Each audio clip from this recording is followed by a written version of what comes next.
আপনাদের মূল্যবান সময় ব্যয় করে আপনারা এখানে এসেছেন। আসলে ব্যাচেলর পয়েন্ট যারা মনে হয় তারা ব্যাচেলর পয়েন্টের সাথে অনেক বেশি ইমোশনালি কানেক্টেড।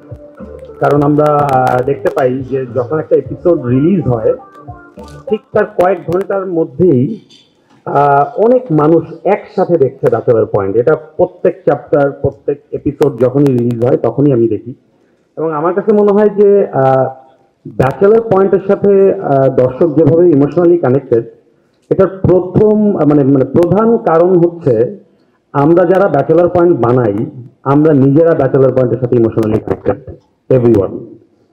এবং আজকে আমার যে আমি যখন আমার প্রথম সিরিয়ালের প্ল্যান করি, টেলিভিশন সিরিয়াল ছিল ব্যাচেলর পয়েন্ট একটা সময়।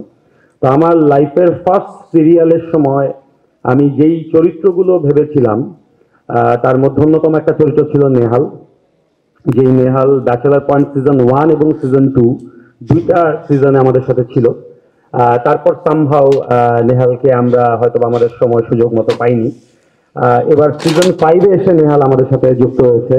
আমি তৌসিফ ভাইকে অ্যাজ এ নেহাল হিসেবে যুক্ত হওয়ার জন্য বিশেষভাবে ধন্যবাদ জানাচ্ছি।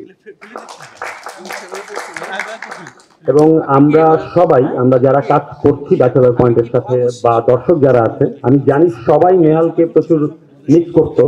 কারণ আমি যখনই কিছু পোস্ট করতাম তখন সবাই ওইখানে নেহালের কথা লিখতো যে নেহালকে মিস করছি, এবং এই নেহালকে আমিও মিস করতাম। সেজন্য মাঝের দুইটা সিজনে নেহাল না থাকার পরেও নেহালকে নিয়ে বিভিন্ন রকম সিকোয়েন্স হতো আমার।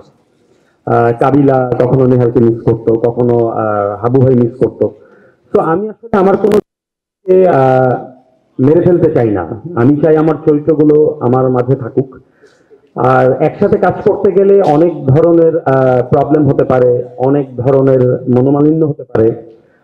আমার সাথে নিশ্চয়ই তৌসিফ ভাই কখনো ঝগড়া হয় নাই। তো তারপরেও কোনো প্রফেশনাল কারণে হয়তো আমাদের কাজ করা হয়ে ওঠেনি মাঝে বেশ কিছু সময়।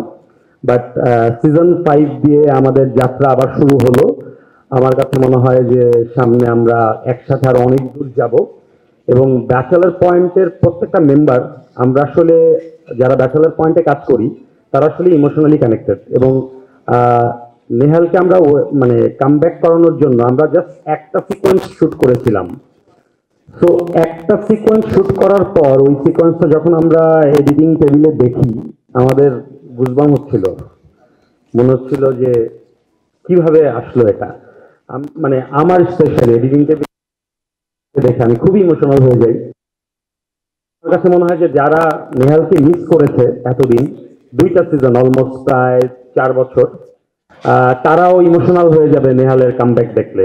তো আমাদের নেক্সট চ্যাপ্টার 4 বঙ্গতে একসাথে 8 পর্ব দেখতে পাবে দর্শক। এবং চ্যাপ্টার 4 নেহাল ইন করছে আপনাদের সবার প্রিয় ব্যাচেলর পয়েন্টে। তো সবাই ব্যাচেলর পয়েন্টের সাথে থাকবেন। এবং নেহাল কিভাবে আসলো সেটা দেখতে হলে আসলে চ্যাপ্টার 4 দেখতে হবে।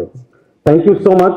আমি এবার বিদায় নিব, এবং আমার টিমে যারা আছে সবাই হয়তো কিছু না কিছু বললে নেহাল। একটা জিনিস শেয়ার করতে চাই, এটা হচ্ছে আমরা যখন সিজন 1-2 শুট করতাম তখন আমরা সবাই অনেক ছোট ছিলাম,